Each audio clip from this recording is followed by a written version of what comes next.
Hello students, मैं रमेश स्वागत करता हूं आपका इस वीडियो में। हम पढ़ रहे थे प्रश्नावली 9.1 त्रिकोणमिति के कुछ अनुप्रयोग। इससे पहले वाले वीडियो में हमने इस प्रश्नावली का जो भी बेसिक था, जो परिभाषाएं थी, वो जान ली थी और उसके बाद प्रश्न संख्या 1, 2 व 3 को हल किया था। आज हम उससे आगे वाले प्रश्नों को हल करने वाले हैं। जिस विद्यार्थी को पहले वाला वीडियो देखना हो, लिंक डिस्क्रिप्शन बॉक्स में मिल जाएगी, आप वीडियो देख सकते हो। शुरू करते हैं प्रश्न संख्या 4 से। प्रश्न नंबर 4 में हमें दिया गया है, भूमि के एक बिंदु से जो मीनार के पाद बिंदु से 30 मीटर की दूरी पर है। जमीन पे कोई एक बिंदु है जो कोई एक मीनार है, उससे 30 मीटर दूरी पर स्थित है। मीनार के शिखर का उन्नयन कोण 30 डिग्री है। यानी जो बिंदु है, इस बिंदु से जो मीनार है उसकी जो शिखर है, यानी जो टॉप का बिंदु है, वहां तक का उन्नयन कोण कितना है? 30 डिग्री है। तो मीनार की ऊंचाई ज्ञात कीजिए। तो सबसे पहले इस प्रश्नावली में चित्र बनाना जरूरी होता है, तो अपने एक डायग्राम क्रिएट करते हैं। तो बनाते हैं पहले चित्र। प्रश्न संख्या 4, प्रश्न नंबर 4। सबसे पहले एक डायग्राम बनाते हैं। कहा गया है हमसे कि जो एक मीनार है, भूमि के एक बिंदु से जो मीनार के पाद बिंदु से 30 मीटर दूर है, तो 30 मीटर की एक रेखा अपने मान लेते हैं, इतना 30 मीटर है। यहां से ये मान लेते हैं ए बी दूरी पे ये बिंदु है, ये 30 मीटर है। कितना दिया गया है हमें? 30 मीटर दूरी पे। और ये कोई बीसी है, वो मीनार है, ये मान लेते हैं अपने मीनार है। माना बीसी क्या है? एक मीनार है। और इसके साथ मीनार के शिखर का उन्नयन कोण 30 डिग्री, यानी ये वाला कोण कितना है इसमें? ये वाला कोण है 30 डिग्री। ये कोण कितना दिया गया है हमें? ये कोण हो गया 30 डिग्री। हमने जो किया, मान लेते हैं, माना एक मीनार, ये मीनार की ऊंचाई हमें ज्ञात करनी है, तो मीनार की ऊंचाई मान लेते हैं h। तो सबसे पहले जो जो हमने किया है वो लिख लेते हैं। माना h ऊंचाई की BC मीनार है, BC मीनार है। और बिंदु A मीनार के पाद बिंदु से 30 मीटर दूरी पर है, 30 मीटर दूरी पर है। अतः मीनार की ऊंचाई ज्ञात कर लेंगे हम, मीनार की ऊंचाई। अब अपने पास इसमें अगर इस कोण की बात करेंगे तो ये आधार हो जाएगा और ये लंब हो जाएगा। अतः अपने सूत्र कौन सा लगेगा इसमें? आधार बटे लंब, या लंब बटे आधार लगा लेते हैं, आसान। tan थीटा हम जानते हैं, तो tan थीटा बराबर क्या होता है? tan थीटा बराबर लंब बटे आधार। थीटा का मान कितना है अपने पास? चूंकि थीटा इज इक्वल्स टू कितना है? 30 डिग्री। तो रख लेते हैं tan 30 बराबर क्या बन जाएगा? tan 30 डिग्री बराबर लंब का मान h हमने माना, आधार का मान 30, लंब का मान h और आधार का मान 30, जो हमने रख दिया इसमें। नेक्स्ट करते हैं आगे। tan 30 का मान कितना होता है? हम जानते हैं tan 30 का मान होता है 1/√3 बराबर h बटे 30। ये 30 इधर भाग में है, गुणा में जाएगा, तो अपने पास क्या बन जाएगा? h बराबर 30 बटे √3। और √3 बटे में रखना नहीं है, हमें हटाना है इसको। तो ऊपर नीचे √3 का गुणा कर देंगे, अंश व हर में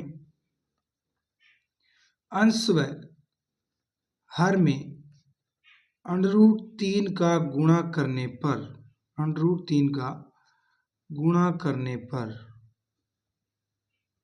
गुणा कर देंगे, तो h बराबर 30 बटे √3 गुणा √3 30 का √3 से गुणा होगा, क्या बन जाएगा? 30√3। और बटे में क्या बन जाएगा? √3 का गुणा √3 से होगा, बटे में बन जाएगा 3। इससे ये कट जाएगा, h बराबर क्या आ जाएगा? 10√3। या तो आप इसे यहीं छोड़ दो, या फिर √3 बराबर क्या होता है 1.732। ये रखे, इसको आप आगे हल कर दो, कर सकते हो। तो दशमलव इधर आ जाएगा, तो h बराबर कितना बन जाएगा, 10 के साथ इसका गुणा होगा तो 1 अंक इधर आ जाएगा, तो बन जाएगा 17.32। 17.32 मीटर लगभग, ये लगभग में आएगा, लगभग। ये अपना क्या हो जाएगा, इसका आंसर हो जाएगा। स्क्रीनशॉट ले सकते हो आप यहां से। नेक्स्ट करते हैं प्रश्न संख्या 5। प्रश्न नंबर 5 में हमें दिया गया है, भूमि से 60 मीटर की ऊंचाई पर एक पतंग उड़ रही है। भूमि से 60 मीटर की ऊंचाई पर एक पतंग उड़ रही है। पतंग में लगी डोरी को अस्थायी रूप से भूमि से एक बिंदु पर बांध दिया गया है। भूमि के साथ डोरी का झुकाव 60 डिग्री है। यह मानकर कि डोरी में कोई ढाल नहीं है, डोरी की लंबाई ज्ञात कीजिए। हमें क्या करना है, इसमें डोरी की लंबाई ज्ञात करनी है। तो बना लेते हैं चित्र। भूमि से 60 मीटर की ऊंचाई पे पतंग उड़ रही है। तो सबसे पहले अपने पतंग किस ऊंचाई पर उड़ रही है मान लेते हैं। प्रश्न संख्या 5 है, प्रश्न नंबर 5। ये 60 मीटर ऊंचाई है, इसको नाम दे दो AB, और मान लेते हैं ये बिंदु C पे डोरी को बांध दिया जाता है। ये कोई बिंदु C पे डोरी को बांध दिया गया, और ये पतंग की डोरी हो जाएगी। ये क्या हो जाएगी, पतंग की डोरी। तो अब अपने पास जो मान दिया गया है, सबसे पहले ये 60 मीटर पतंग इतनी ऊंचाई पे उड़ रही है, और उसके बाद यहाँ जितनी दूरी पे बांधी गई है, दूरी हमें नहीं बताई गई है, दूरी हमें बताई नहीं गई है। और इन्होंने कहा है जो झुकाव है, यानी जो कोण है वो कितने डिग्री का है, 60 डिग्री का। तो कोण लिख लेते हैं अपने 60 डिग्री। और कुछ दिया गया क्या, ये बिल्कुल इसमें ढाल नहीं है, एकदम सीधी रेखा है। तो अपने ज्ञात क्या करना है वो मान लेते हैं। हमें ज्ञात करना है डोरी की लंबाई, यानी ये हमें ज्ञात करना है। तो मान लेते हैं डोरी की लंबाई कितनी है, L1 है। अब लिख लेते हैं, माना पतंग C बिंदु पर बांधी गई है, अतः प्रश्नानुसार डोरी की लंबाई ज्ञात करनी है। अतः प्रश्नानुसार डोरी की लंबाई हमें ज्ञात करनी है। कर देंगे, कैसे करेंगे, अपने पास इस कोण के लिए लंब दिया गया है और कर्ण का मान हमें ज्ञात करना है। तो क्या साइन थीटा वाला सूत्र लगा लूं, तो अपने पास बन जाएगा साइन थीटा बराबर क्या होता है, साइन थीटा बराबर होता है लंब बटे कर्ण। और अपने पास थीटा कितना है, चूंकि theta is equals to 60 degree, तो रख देंगे साइन 60 बराबर लंब का मान कितना है 60 बटे कर्ण का मान कितना है L1। साइन 60 का मान हम जानते हैं कितना होता है √3/2 बराबर अपने पास कितना है 60/L1। अब इसका इधर भाग में, इधर किस में जाएगा, गुणा में, तो अपने पास बन जाएगा, और ये इधर भाग में किस में जाएगा, गुणा में, तो अपने पास बन जाएगा √3L1 बराबर 60 गुणा 2। चाहे इसको वज्र गुणा कर लो, एक ही बात है, पक्षांतरण और वज्र गुणा में पक्षांतरण ही होता है। तो अपने पास गुणा में √3 है, इधर लेके आए किस में आएगा, भाग में, तो अपने पास L1 बराबर क्या बन जाएगा 60 दूए 120/√3। अब हमें बटे में रूट नहीं रखना है, तो अपने क्या कर देंगे, अंश व हर को √3 से गुणा करने पर, गुणा कर देंगे, तो अपने पास बन जाएगा L1 बराबर 120 गुणा √3 बटे √3 गुणा √3। ऊपर गुणा होगा, बन जाएगा अपने पास L1 बराबर 120√3 बटे √3 का गुणा √3 से 3 से इसको काटेंगे तो L1 बराबर आ जाएगा अपने पास 40√3 कितना आ जाएगा? 40√3। इसको यहाँ भी छोड़ सकते हो, और अगर आप चाहो तो चूंकि √3 बराबर कितना होगा? 1.732, तो आप इसको कर सकते हो L1 बराबर 4 गुणा, यानी 0 है, इससे ये दशमलव है, एक अंक इधर खिसक जाएगा, तो अपने पास बन जाएगा 40√3 और √3 का मान 1.732, ये 0 से दशमलव इधर खिसक जाएगा, यानी 4 गुणा 17.32, और अब इसको गुणा करेंगे तो बनेगा L1 बराबर 4 दुए 8, 4 3 12, असल लगी 7 चौके 28 और 1 गुणा 30, असल लगी 2, 4 एकम 4 और 2 6, और 1 और 1 2 के बाद दशमलव है, तो 69.68 मीटर लगभग क्या आ जाएगी? डोरी की लंबाई आ जाएगी। कितनी आ जाएगी? 69.28 मीटर लगभग। ये आप स्क्रीनशॉट इसका ले सकते हो, नंबर 5 का।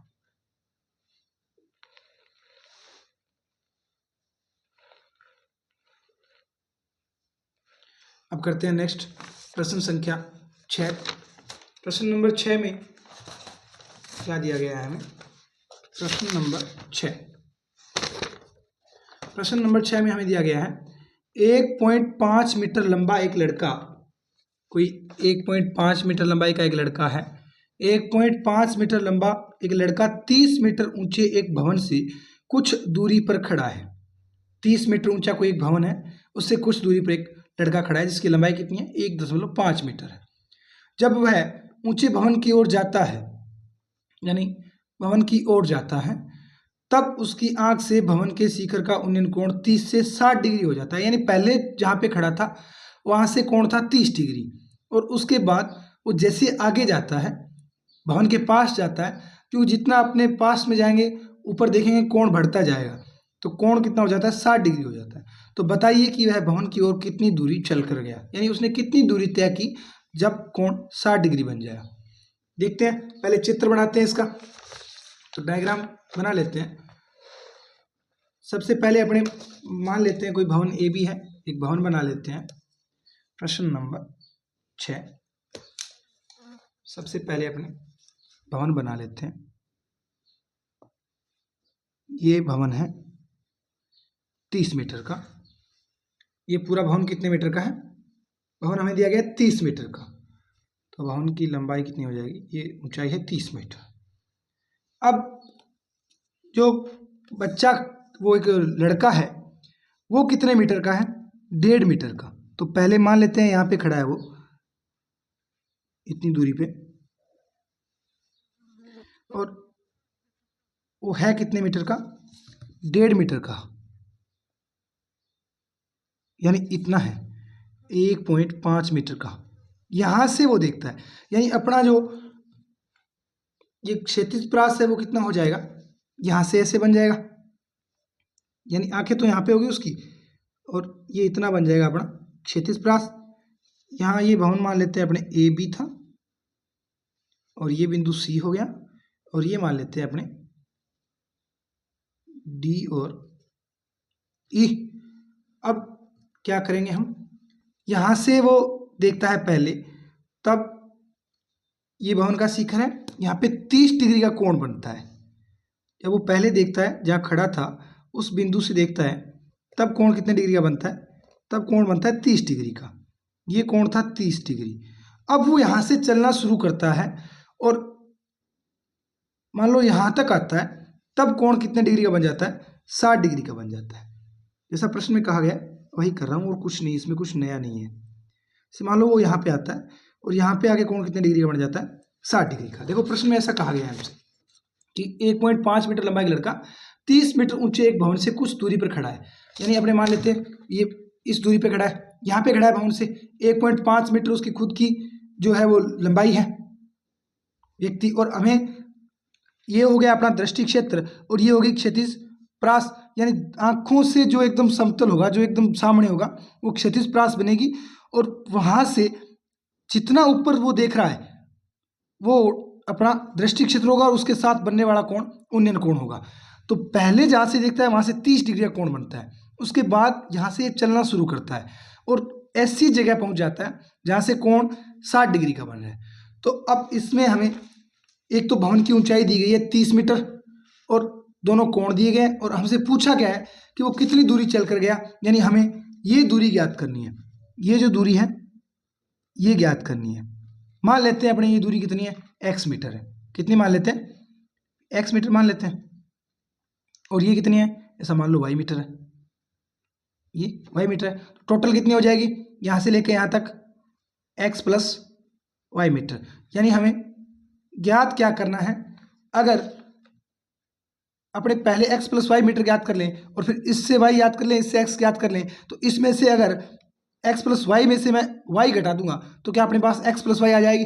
यानी पहले हमने कुल दूरी ज्ञात कर लें और उसके बाद अगर y उसमें से घटा देंगे तो वो कितना चल के आया ये हमें मिल जाएगा। अब अपने पास इसमें एक चीज़ और समझने वाली है, इसमें ये जो अभी इस कोण के लिए बात करूंगा मैं, हमसे ये नहीं पूछा गया कितना है, हमें दिया गया दो चीज़, एक अपने पास है आधार और एक अपने पास है लंब। आधार का मान हमने x और y ये मान लिया दोनों कोणों के लिए। इसके लिए आधार क्या हो जाएगा, x प्लस वाई। इस कोण के लिए आधार क्या हो जाएगा, पूरा x प्लस वाई। और इस कोण के लिए आधार क्या हो जाएगा, सिर्फ और सिर्फ y। और लंब का मान कितना बचेगा, लंब टोटल यहाँ से लेके यहाँ तक भवन कितना था, टोटल भवन की यहाँ से लेके यहाँ तक दूरी कितनी थी, वो थी 30 मीटर। अब इसमें से ये जो व्यक्ति है, जो भी लड़का खड़ा है, इसकी हाइट इसमें से घटाएंगे तब अपने पास इतना मान बचेगा। यानी ये 1.5 मीटर इसमें से घटाना पड़ेगा तो अपने पास ये लंबाई कितनी आ जाएगी, ये टोटल भवन की जो ऊंचाई थी वो थी 30 मीटर। इसमें से ये 1.5 मीटर हमें घटानी होगी, तब अपने पास ये ऊंचाई कितनी बचेगी, 28.5 मीटर ऊंचाई बचेगी। यानी लंब का मान अपने पास कितना है, 28.5 मीटर। और ये कितना हो जाएगा, आधार इस कोण के लिए, कोण 30 डिग्री के लिए आधार कितना हो जाएगा, x प्लस वाई। और 60 डिग्री के लिए आधार कितना हो जाएगा, y। और लंब दोनों के लिए समान रहेगा। तो सबसे पहले हमने जो माना था वो लिख लेते हैं। माना कि पहले ए बी एक 30 मीटर ऊंचा भवन है, माना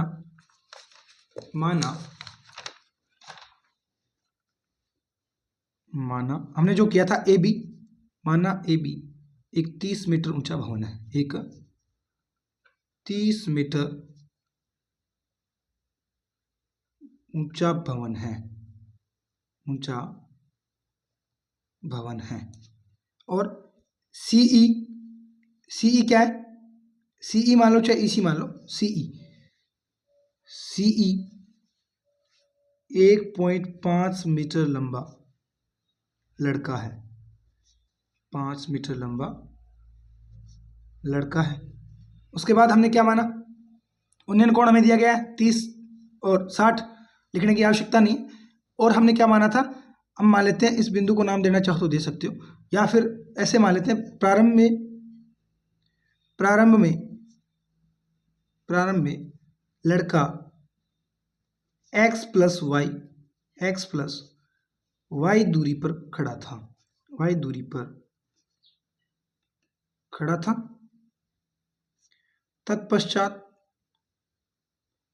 तत्पश्चात चलकर x दूरी तय करने पर उन्नयन कोण 30 डिग्री से 60 डिग्री हो जाता है, 30 डिग्री से 60 डिग्री हो जाता है। अतः अब अपने पास ये लंबाई निकाल लो, ये कितना हो जाएगा, लंब ये d है तो बी डी बराबर कितना हो जाएगा, 30 माइनस, यानी A B minus A D, यानी 30 माइनस 1.5 कितना बचा अपने पास, 28.5 मीटर। और ई डी कितना हो जाएगा, ई डी बराबर कितना हो जाएगा, x प्लस वाई। और ये अपने पास इस बिंदु को मान लो P मान लो, ई पी कितना हो जाएगा, ई पी हमें नहीं चाहिए होगा, हमें ये चाहिए होगा पी डी। तो पी डी कितना हो जाएगा, पी डी बराबर हो जाएगा y मीटर। ये हमने माना है सब कुछ। अब अपने को जो ज्ञात करना है वो ज्ञात कर लेंगे। अब हमें ज्ञात क्या करना है, इसमें ज्ञात हमें करना है व्यक्ति कितना चल के आया। तो सबसे पहले इसमें लंब और आधार का संबंध किस में होता है, tan थीटा में होता है। तो इस कोण के लिए लगाते हैं, यानी tan थीटा बराबर होता है लंब बटे कर्ण लंब बटे आधार, सॉरी लंब बटे आधार, यानी थीटा कितना है अपने पास 30 डिग्री, तो ये बन जाएगा tan 30 डिग्री बराबर लंब का मान कितना है 28.5, कितना है 28.5 बटे आधार कितना है इसमें x प्लस वाई, आधार कितना है x प्लस, इसके लिए आधार x प्लस वाई दोनों का जोड़ना पड़ेगा, इस कोण के लिए आधार ये होगा पूरा, तो x प्लस वाई आधार हो गया। अब tan 30 का मान हम जानते हैं कितना होता है 1/√3 बराबर 28.5 बटे x प्लस वाई, ये इधर जाएगा ये इधर आ जाएगा, √3 भाग में किस में आएगा गुणा में, और ये भाग में किस में जाएगा गुणा में, यानी अपने पास x प्लस वाई बराबर क्या बन जाएगा 28.5 गुणा √3, कितना बन जाएगा 28.5 गुणा √3, तो x प्लस वाई बराबर क्या हो जाएगा, x प्लस वाई बराबर 28.5 गुणा √3, ये अपने पास x प्लस वाई का मान आ गया, x प्लस वाई का मान अपने पास कितना आ गया 28.5 गुणा √3। अब हम क्या करेंगे, नेक्स्ट लगाएंगे tan 60 के लिए, इस कोण के लिए निकालेंगे y का मान, तो y का मान निकाल लेंगे, y का मान निकालें। नेक्स्ट अपना हो जाएगा अब tan 60 डिग्री बराबर लंब बटे कर्ण, सॉरी लंब बटे आधार, इसके लिए tan 60 का मान √3 बराबर लंब का मान कितना था अपने पास 28.5 और आधार का मान कितना था, इसके लिए आधार था सिर्फ और सिर्फ y। अब इसको इधर लेके जाऊंगा ये इधर आ जाएगा, तो अपने पास बन क्या जाएगा y बराबर √3 बटे में आ जाएगा, यानी 28.5 बटे √3, बटे में रूट हमें रखना नहीं है, इसलिए ऊपर और नीचे यानी अंश और हर में √3 का गुणा कर देंगे, अंश व हर में √3 का गुणा करने पर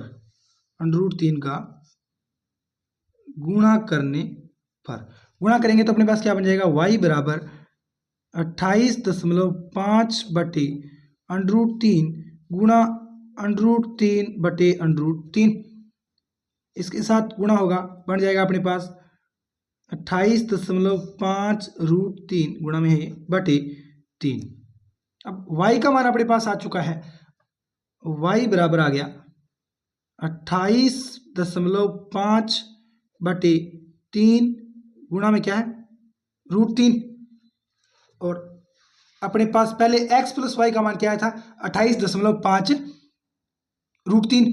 अब हमें चाहिए सिर्फ x का मान, चाहिए था, क्योंकि हमें ये दूरी चाहिए थी x, तो इसमें से ये y घटानी पड़ेगी, टोटल x प्लस वाई का मान हमने निकाला 28.5 √3। अब इसमें से अगर मैं ये y घटा दूंगा तो क्या अपने पास ये दूरी बच जाएगी, अतः EP बराबर बन जाएगा अपने पास, अतः EP बराबर ED माइनस PD, EP बराबर ED माइनस PD, क्या बन जाएगा, अतः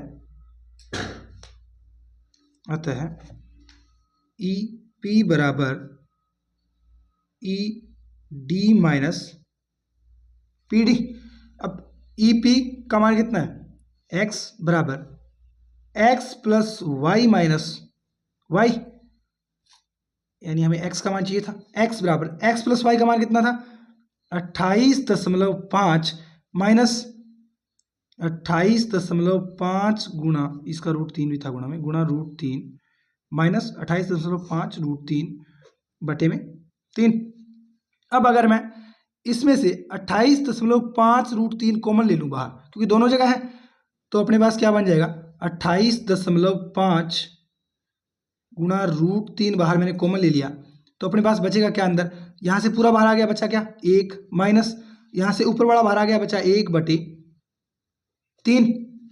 अब एलसीएम लेके इसको हल करेंगे तो x बराबर बन जाएगा अपने पास 28.5 गुणा √3 और अंदर क्या बच जाएगा, 3-1/3, यानी अपने पास बचेगा क्या, अपने पास बनेगा इसमें से ये 2/3 और बाहर क्या है 28.5 गुणा √3 गुणा में क्या आ जाएगा 2/3।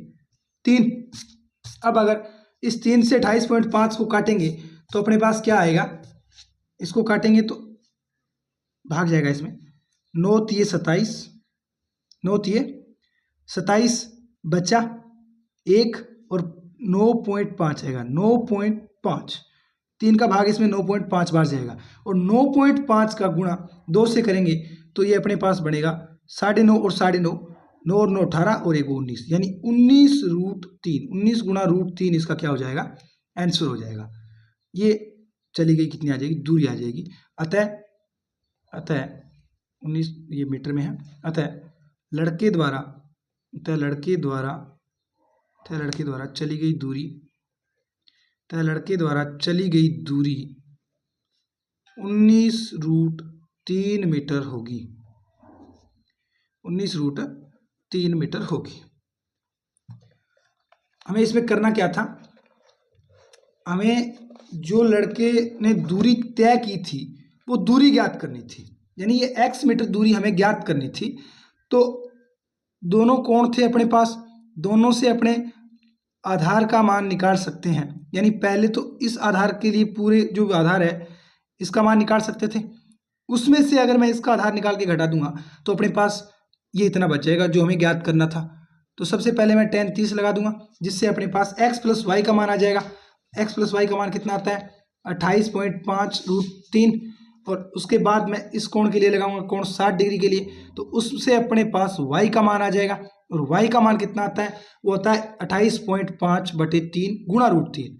तो उसमें से अपने 28.5 जो 28.5 √3 है वो बाहर कॉमन ले लेंगे तो अपने पास बन जाएगा 1 - 1/3, और एलसीएम लेंगे तो 3 - 1/3 यानी 2/3, इसमें भाग देंगे तो 9.5 बन जाएगा, और 9.5 का 2 से गुणा करेंगे 19 आएगा, गुणा में √3, यानी कुल लड़के द्वारा तय की गई दूरी कितनी है 19 गुणा √3। आप इसमें आप मान रख के भी आगे निकाल सकते हो, लेकिन इसकी कोई आवश्यकता नहीं है। आज हमने चौथा, पांचवा और छठा 3 प्रश्न कर लिए। अब कल नेक्स्ट वीडियो में 7वां, 8वां, 9वां, 10वां देखते हैं कितने बन पाते हैं, यानी लगभग अप्रोक्सीमेट अपने 28 से 30 मिनट का वीडियो बनाते हैं, उतनी देर में जितने प्रश्न होंगे उतने करेंगे। मिलते हैं नेक्स्ट वीडियो में। जय हिंद, जय भारत।